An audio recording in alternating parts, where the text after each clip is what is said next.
ओम श्री दुर्गाय नमः. तृतीय अध्याय. सेनापतीसहित महिषासुराचा वध. ओम भगवती जगदंबेची अंगकांती प्रभातसमयी उगवणाऱ्या सहस्र सूर्यासारखी आहे. तिने लाल रंगाची रेशमी साडी परिधान केली आहे.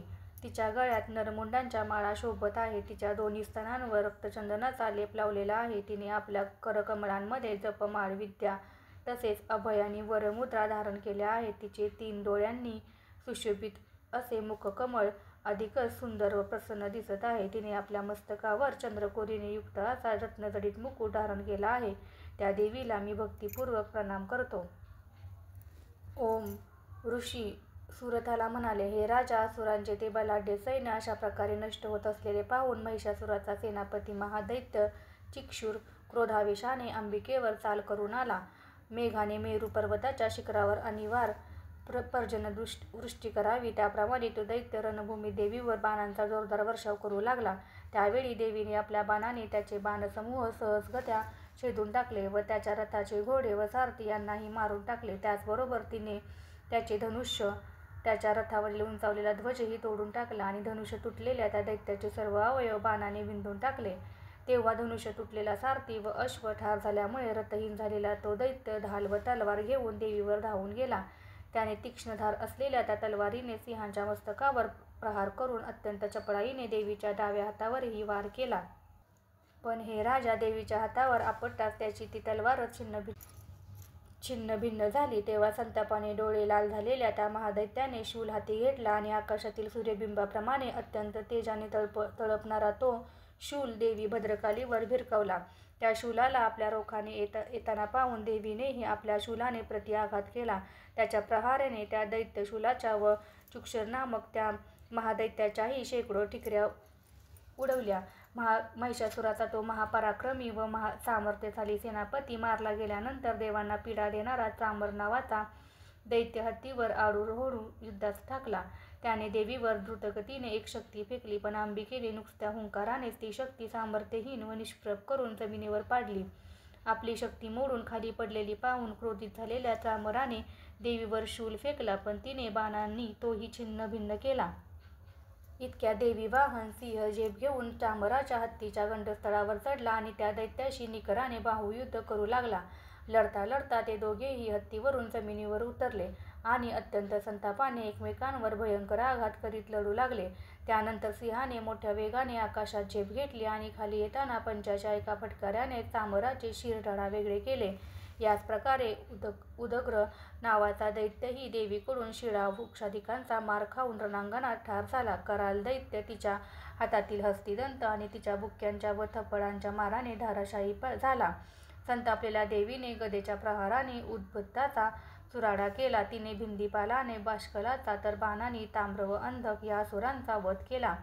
3 नेत्र असलेल्या त्या परमेश्वरीने उग्रास्य, उग्रवीर्य व महाहनू यांना त्रिशूलाने ठार केले. तिने तलवारीने बिडालाचा शिरच्छेद केला तर दुर्धर आणि दुर्मुख या दोघांना बाणांनी यमलोकी धाडले. आपल्या सैन्याचा अशा प्रकारे संहार होत असलेला पाहून महिषासुराने रेड्याचे रूप घेऊन देवीच्या गणांना त्रास देण्यास सुरुवात केली. त्याने कित्येक गणांना डोक्याने धडका देऊन, कित्येकांना खुराने प्रहार करून, कित्येकांना शेपटीचे तडाखे देऊन, कित्येकांना शिंगे खुपसून तर कित्येकांना अंगाने धक्के देऊन विदीर्ण केले. त्याने कित्येकांना नुसत्या वेगाने, कित्येकांना भयंकर आरोळ्यांनी, कित्येकांना आपल्या गिरक्याने तर कित्येकांना केवळ सुस्कारानेच भुईसपाट केले. अशा प्रकारे देवी गणांचा धुव्वा उडवीत तो असुर तिच्या सिंहाला ठार करण्यासाठी वेगाने पुढे झेपावला. तेव्हा मात्र त्या महादेवी अंबिकेला संताप अनावर झाला. तिकडे तो महापराक्रमी महिषासुरही क्रोधावेशाने आपल्या खुरांनी जमीन उकरू लागला. दोन्ही शिंगांनी उंच उंच पर्वत उचलून देवी दिशेने भरकावू लागला आणि मोठमोठ्याने भयंकर गर्जना करू लागला. त्याच्या वेगवान भ्रमणामुळे भूमी कंपित होऊन तिला भेगा पडल्या. त्याच्या शेपटीच्या तडाख्याने समुद्र प्रक्षुब्ध झाला. त्याचे उसळणारे पाणी भूमीला चहूकडून डुबवू लागले. त्याच्या हलणाऱ्या शिंगांच्या तडाख्याने विदीर्ण झालेले मेघही छिन्नभिन्न झाले. त्याच्या प्रचंड उच्चासाने उडालेले शेकडो पर्वत आकाशातून खाली कोसळू लागले. अशा प्रकारे संतप्त झालेला तो महादैत्य आपल्यावर युद्धासाठी चालून येत आहे असे पाहून ती भगवती चंडिकाही त्याला मारण्यासाठी कोपायमान झाली. तिने त्या महादैत्याला पाश टाकून आवडले. तेव्हा त्या महायुद्धात पाशबद्ध झालेल्या त्याने आपले महिषाचे रूप टाकले आणि तो तात्काळ सिंह झाला. त्या अवस्थेत अंबिका त्याचे मस्तक छेदणार तोच तिला सिंहाच्या ठायी खड्गधारी पुरुष दिसू लागला. तेव्हा देवीने क्षरवृष्टी करून त्या पुरुषाला त्याच्या ढाल तलवारीसह छेदून टाकले. तोच त्याने महाकाय हत्तीचे रूप घेतले आणि आपल्या सोंडेने देवीच्या विशाल सिंहाला खेचत मोठ्याने चित्कार करू लागला. तेव्हा तो खेचत असताना भगवतीने आपल्या खड्गाने त्याची सोंड तोडून टाकली. तेव्हा त्या महादैत्याने पुन्हा एकदा महिषाचा देह धारण केला आणि तो पूर्वीप्रमाणे चराचरातील जीवमात्रांसहित समस्त त्रैलोक्याला संत्रस्त करू लागला. तेव्हा संतप्त झालेली जगन्माता चंडिका उत्तम मद्य पुन्हा प्राशन करू लागली आणि त्या योगे नेत्र आरक्त झालेली ती हास्य करू लागली. तिकडे सामर्थ्य आणि पराक्रमाने माजलेला तो महादैत्यही भयंकर गर्जना करू लागला आणि आपल्या शिंगांनी चंडिकेवर पर्वत भिरकावू लागला. तेव्हा त्याने फेकलेल्या पर्वतांच्या आपल्या बाणाने ठिकऱ्या उडवीत मद्यप्राशनाने जिचे मुख आरक्त झाले आहे अशी ती देवी अडखळत्या वाणीने त्या दैत्याला उद्देशून बोलू लागली. देवी म्हणाली, अरे मूढा, जोपर्यंत मी मद्यपान करीत आहे तोपर्यंतच तू क्षणभर ज्या काही गर्जना करावयाच्या आहेत त्या करून घे. माझ्या हातून तुझा वध झाल्यानंतर देवही अशीच गर्जना करतील. ऋषी म्हणाले. असे बोलून ती देवी एकदम झेप घेऊन त्या महादैत्यांवर आरूढ झाली आणि त्याला पायाखाली दडपून त्याच्या कंठांवर शूलाने आघात करू लागली. तेव्हा तिच्या पायाखाली दबलेल्या अवस्थेत असूनही तो महिषासूर आपल्या स्वतःच्याच मुखातून राक्षस रूपाने बाहेर पडू लागला. तो अर्धवट बाहेर आला असतानाच देवीने निज सामर्थ्याने त्याला रोखले. तो महादैत्य अर्धवट बाहेर आलेला असूनही देवी बरोबर युद्ध करीत होता. तेव्हा तिने मोठ्या तलवारीने त्याचे मस्तक तोडून त्याला ठार केले. तेव्हा दैत्यांचे सर्व सैन्य हाहाकार करीत तेथून पळून गेले आणि ते दृश्य पाहून समस्त देवगणांना परमानंद झाला.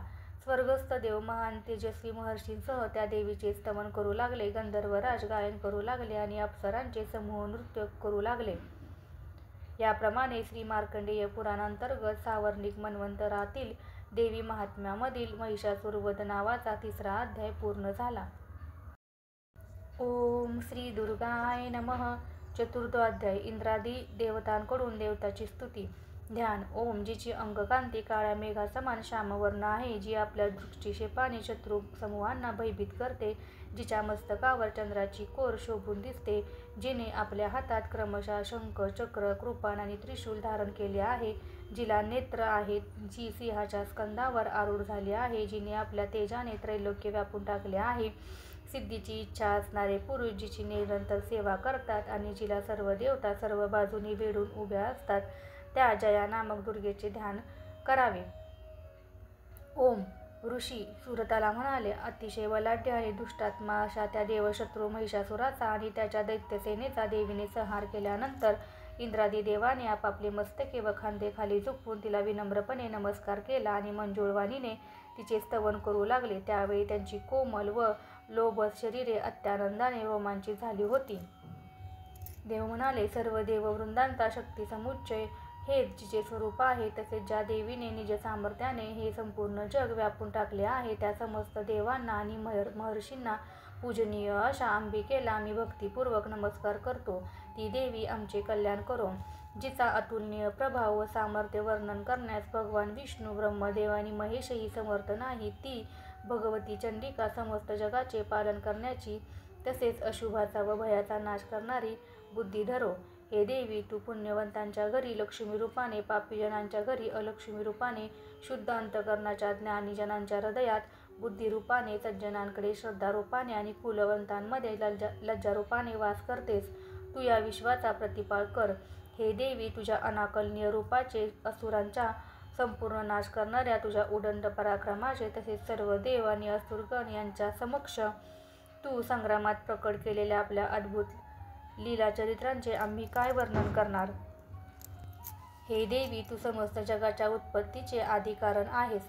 तू सत्व, रज व तम या तिन्ही गुणांनी युक्त असलीस तरीही या त्रिगुणात्मक दोषांशी तुझा संसर्ग नाही. हरिहरांनाही तुझा अंत लागत नाही. तू सर्वांना आधाररूप आहेस. हे संपूर्ण जगत केवळ तुझ्या अंशाने साकारलेले आहे.